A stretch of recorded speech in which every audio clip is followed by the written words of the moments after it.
ये कहानी captain Richard Philips की जिंदगी की सच्ची कहानी है कि कैसे उन्होंने समुद्री लुटेरों से अपने जहाज पर अपने लोगों की जान बचाई और जब वो उन्हें पकड़ कर ले गए तो किस तरह से उन्होंने इस पूरी सिचुएशन का सामना किया।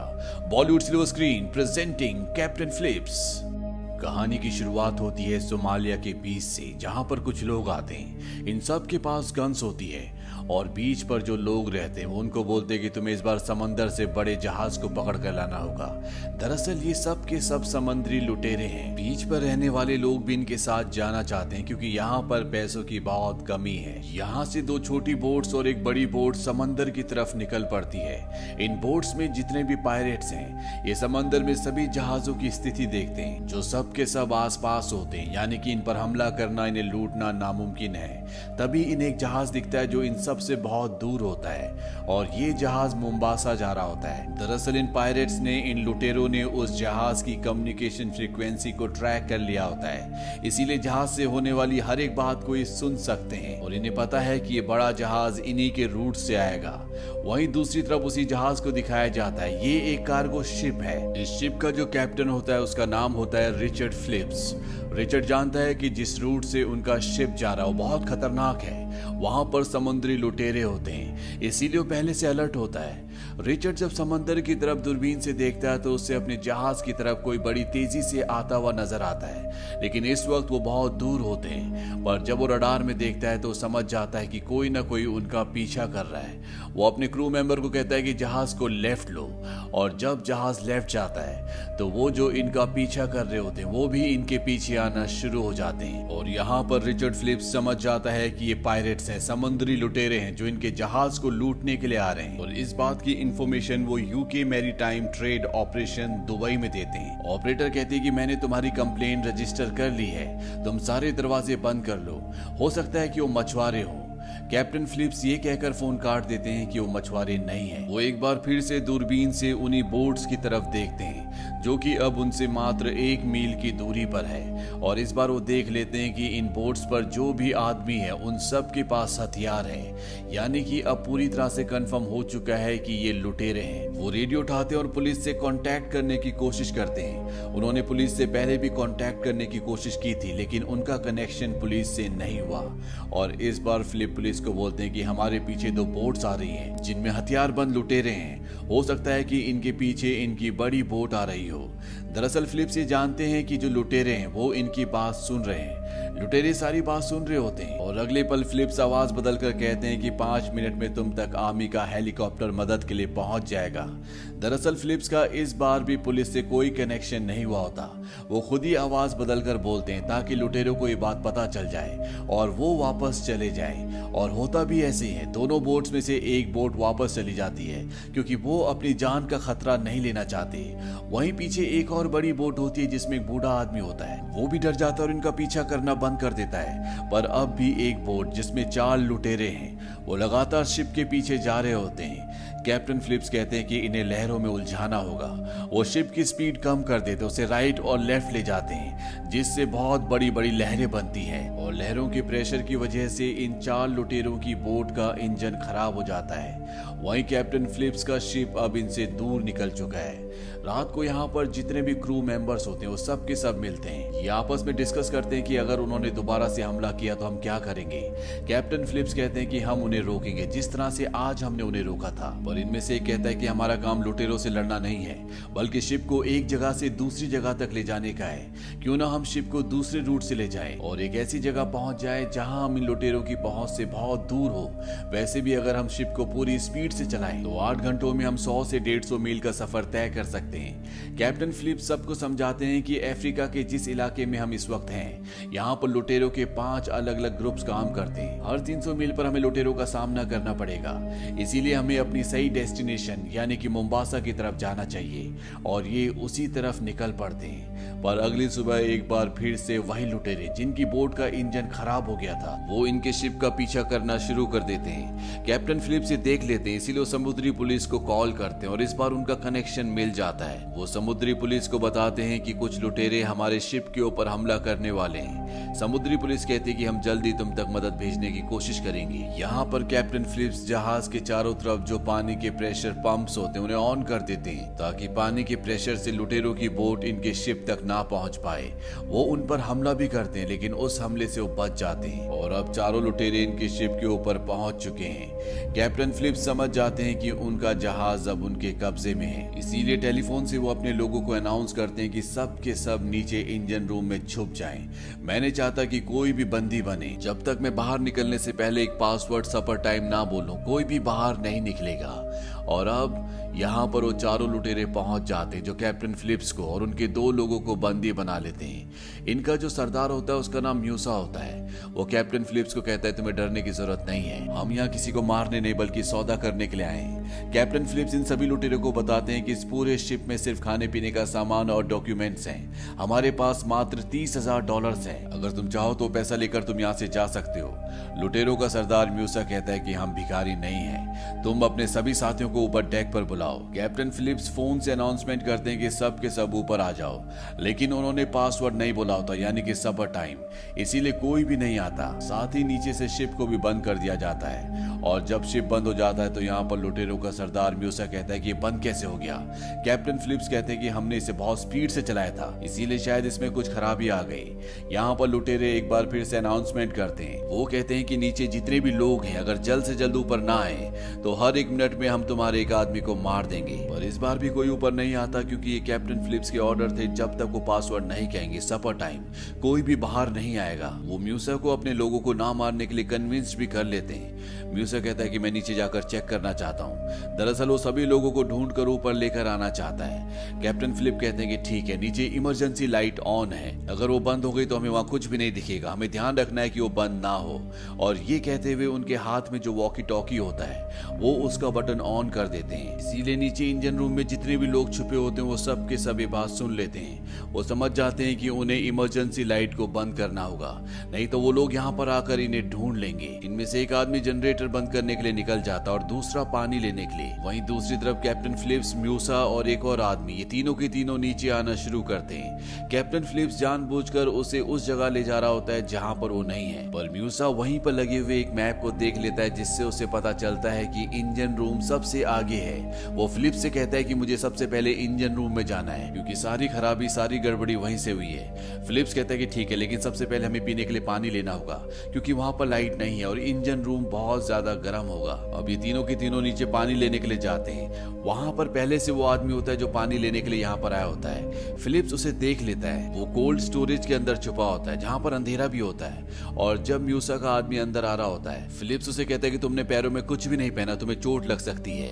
इसके बाद ये तीनों की तीनों यहाँ से निकल जाते हैं। फिलिप्स अपने आदमी को बचा लेता है, लेकिन उस आदमी ने सुन लिया होता है कि फिलिप्स ने कहा है कि उसने पैरों में कुछ भी नहीं पहना। इसीलिए वो वॉकी टॉकी से इंजन रूम में छुपे हुए अपने सभी साथियों को बता देता है कि जो लोग तुम्हारी तरफ आ रहे हैं उन्होंने पैरों में कुछ नहीं पहना, तुम दरवाजे पर कांच बिखेर देना ताकि वो जख्मी हो जाए। वो लोग ऐसे ही करते हैं और जब फिलिप्स, म्यूसा और उसका आदमी उस तरफ जाते हैं तो म्यूसा के आदमी के पैरों में कांच चुभ जाता है जिससे उसके पैर जख्मी हो जाते हैं। अब ये तीनों के तीनों इंजन रूम के अंदर है जहाँ पर सभी लोग छुपे हुए हैं, पर तभी यहाँ पर लाइट चली जाती है क्योंकि बाहर जो आदमी गया था उसने जनरेटर ऑफ कर दिया होता है। म्यू से लाइट ऑफ होने की वजह से गुस्सा हो जाता है और फिलिप्स से पूछता है कि सब क्या हो रहा है। फिलिप्स कहता है कि मुझे कुछ नहीं पता, मैं तुम्हारे साथ हूँ, हमें ऊपर चलना चाहिए क्योंकि अंधेरे में हम यहाँ पर किसी को नहीं ढूंढ सकते। म्यू से कहता है कि मैं तुम्हारे दोस्तों को, तुम्हारे साथियों को ढूंढ कर रहूंगा। म्यूसी का जो साथी है जिसका पैर कटा हुआ है उसे बहुत दर्द हो रहा होता है, इसीलिए म्यूसी फिलिप्स से कहता है कि तुम इसे लेकर ऊपर जाओ, मैं तुम्हारे साथियों को ढूंढता हूँ। फिलिप्स और म्यूसी का साथी ऊपर चले जाते हैं और यहाँ इंजन रूम में म्यूसी फिलिप्स के साथियों को ढूंढना शुरू कर देता है, पर फिलिप्स के साथी उसे बंदी बना लेते हैं। वहीं दूसरी तरफ कैप्टन और म्यूसी का जो साथी होता है वो दोनों के दोनों ऊपर कंट्रोल रूम तक पहुंच चुके हैं और तभी इंजन रूम से क्रू मेंबर रेडियो पर लुटेरों को एक संदेश भेजते हैं। वो कहते हैं कि तुम्हारा लीडर हमारे पास है, अगर तुम चाहते हो कि जिंदा रहे तो तुम्हें कैप्टन फिलिप्स को और बाकी के लोगों को छोड़ना होगा। कैप्टन फिलिप्स रेडियो पर म्यूसी से बात करते हैं। वो कहते हैं कि मुझे पता है कि तुम्हारी बोट तुम्हारे पास नहीं है, हम तुम्हें यहाँ से लाइव बोट दे सकते हैं, साथ ही शिप में जो $30,000 है वो भी तुम लेकर जा सकते हो, बस इस खेल को यहीं पर खत्म कर दो। म्यूसी इस डील के लिए मान जाता है। इसके बाद कैप्टन फिलिप्स $30,000 निकालते हैं, साथ ही साथ वो यहाँ पर जो 3 लुटेरे हैं उनमें से एक को लाइफ बोट को ऑपरेट करना सिखाते हैं कि किस तरह से इसे समुंदर में उतारना है। म्यूसे के लोग कहते हैं कि म्यूसे को छोड़ दो। म्यूसे को छोड़ दिया जाता है। म्यूसे लाइफ बोट के अंदर आ जाता है और तभी वो अपने पीछे वाले साथी को इशारा करता है। इशारा मिलते वो आदमी गन के पीछे वाले हिस्से से फिलिप्स के ऊपर हमला करता है। ये लाइफ बोट का दरवाजा बंद कर देते हैं और लाइफ बोट को समंदर में उतार देते हैं। यानी कि इन 4 लुटेरों ने कैप्टन फिलिप्स को अगवा कर लिया और उन्हें अपने साथ ले जा रहे हैं। पर जो बड़ा शिप होता है वो भी लगातार उस छोटी सेफ्टी बोट के पीछे जा रहा होता है, क्योंकि क्रू मेंबर्स नहीं चाहते कि कैप्टन फिलिप्स उनकी आंखों से ओझल हो। वहीं ये बात अब यूएस नेवी को भी पता चल जाती है और बहुत जल्द वो अपने ड्रोन्स यहाँ पर भेज देते हैं जिनमें कैमरास लगे होते हैं। वो लगातार लाइफ बोट को देख रहे होते हैं। दरअसल ये लाइफ बोट अब सीधा सोमालिया जा रही है, जहाँ के सारे लुटेरे हैं। वहां जाकर ये उस कंपनी से, जिस कंपनी के लिए कैप्टन फिलिप्स काम करते हैं, उनसे पैसों की मांग करेंगे। साथ ही साथ में 4 लुटेरे आपस में लड़ना भी शुरू कर देते हैं, क्योंकि इनके पास जो इनका नशीला पदार्थ होता है वो भी लगातार खत्म हो रहा होता है। इसीलिए आपस में इनके बीच में टेंशन बढ़ना शुरू हो जाती है। अब इनसे यूएस नेवी के शिप के कंट्रोल रूम से कांटेक्ट किया जाता है, जो अब पास ही पहुंच चुका है, जिसे देखकर ये 4 लुटेरे पूरी तरह से घबरा जाते हैं। यूएस नेवी के कमांडर बोलते हैं कि देखो, हम तुम्हें यहाँ से जाने देंगे, बस तुम कैप्टन फिलिप्स को छोड़ दो। म्यू से घबरा कर कहता है कि हम कोई आतंकवादी नहीं है, हम मामूली मछुआरे हैं। पर वो कैप्टन फिलिप्स को छोड़ना भी नहीं चाहता। वो कहता है कि हम कैप्टन फिलिप्स को तभी छोड़ेंगे जब तुम हमें $10 मिलियन दोगे। म्यूजिक को बताया जाता है कि ये इतना आसान नहीं है, इसमें वक्त लगता है, लेकिन तब तक हम तुम्हें खाना और पानी देने आना चाहते हैं। म्यूसे इस बात के लिए मान जाता है क्योंकि उनके पास खाना और पानी दोनों की कमी होती है। कुछ ही देर बाद यूएस नेवी की 2 छोटी-छोटी बोट्स इन तक पहुंच जाती है। वो कहते हैं कि हम पहले कैप्टन फिलिप्स को देखना चाहते हैं। वो कैप्टन फिलिप्स को बाहर लेकर आते हैं। कैप्टन फिलिप्स यूएस नेवी से पूछते हैं कि मेरे परिवार को पता है कि मैं कहां पर हूं। यूएस नेवी कहती है कि हाँ, हम उन्हें पल पल की खबर दे रहे हैं। कैप्टन फिलिप्स कहते हैं कि मेरे परिवार को पता होना चाहिए कि मैं लाइफ बोट में सीट नंबर 15 पर हूं।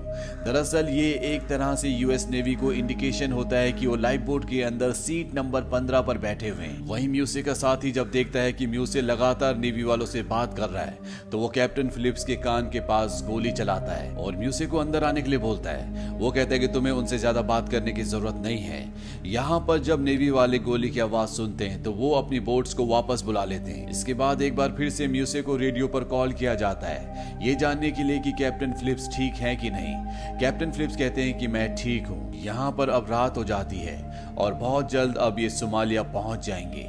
अगर ये सोमालिया पहुंच गए तो इसके बाद यूएस नेवी या आर्मी चाहकर भी कैप्टन फिलिप्स को नहीं ढूंढ पाएगी। कैप्टन फिलिप म्यूसे को कहते हैं कि मुझे टॉयलेट जाना है। वो उसे टॉयलेट जाने की इजाजत दे देते हैं। उनके साथ बाहर वही लुटेरा होता है जिसके पैर पर कांच चुभा था।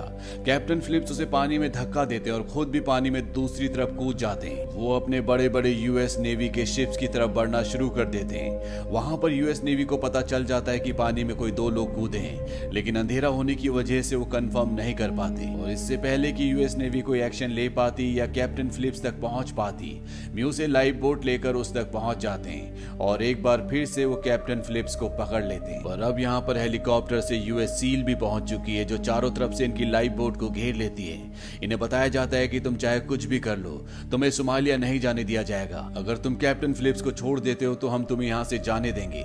पर ये लुटेरे जानते हैं कि ऐसा कुछ भी होने वाला नहीं है, इसीलिए म्यूसे गन पॉइंट पर कैप्टन फिलिप्स को बाहर ले जाता है। इसके बाद वो रेडियो पर कहता है कि अगर किसी ने जरा सी भी चालाकी की तो मैं इस कैप्टन को मार दूंगा। वहां से एक दूसरा ऑफिसर बताता है कि हमने तुम्हारे बॉस से बात कर ली है। साथ ही साथ वो इन चारों के नाम और पूरी आईडी भी बताता है। वो कहता है कि हम तुमसे सौदा करने के लिए तैयार हैं, पर तुम में से एक को हमारे पास आना होगा।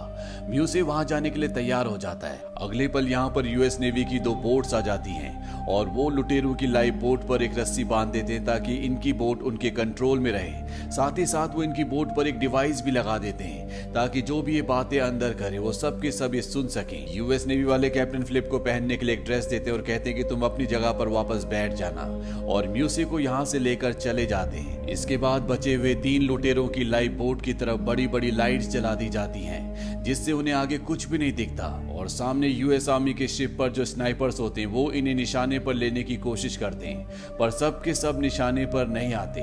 अब वो इनकी लाइफ बोट को अपनी तरफ खींच भी रहे होते हैं। लुटेरे इस बात को माइंड नहीं करते क्योंकि इनका एक आदमी उन्हीं के पास है। साथ ही साथ इनकी डील भी होने वाली है। वहीं कैप्टन फिलिप्स को लगता है कि अब वो नहीं बचेंगे क्योंकि यहाँ पर टेंशन बहुत ज्यादा बढ़ चुका होता है और वो अपने परिवार को लेटर लिखते हैं। तभी एक लुटेरा उन्हें देख लेता है, उनके आपस में हाथापाई होना शुरू हो जाती है और जल्दी ये फिलिप्स को कंट्रोल कर लेते, उसके हाथ बांध देते, साथ ही आंखों में पट्टी भी बांध देते हैं। और ये लुटेरे समझ चुके हैं कि इनके साथ खेल खेला जा रहा है और इनमें जो सबसे खतरनाक और सबसे बड़ा लुटेरा होता है वो तय करता है कि वो फिलिप्स को शूट कर देगा, जबकि दो लुटेरे होते हैं वो ऐसा नहीं चाहते। वहीं अमेरिकन स्नाइपर्स जिन्होंने इन्हें निशाने पर लिया हुआ है, उनके निशाने पर अभी दो होते हैं। अब इन्हें ऑर्डर मिलते हैं कि इनकी बोट को खींचना बंद करो और जैसे वो लाइफ बोट को खींचना बंद करते हैं उनकी लाइफ बोट पर एक झटका लगता है जिससे तीनों के तीनों लुटेरे निशाने पर आ जाते हैं और स्नाइपर्स उन तीनों को एक साथ मार देते हैं। इसके बाद कैप्टन फिलिप्स को रेस्क्यू कर लिया जाता है। हालांकि वो अभी भी एक गहरे सदमे में होते पर उनकी जान बच चुकी है।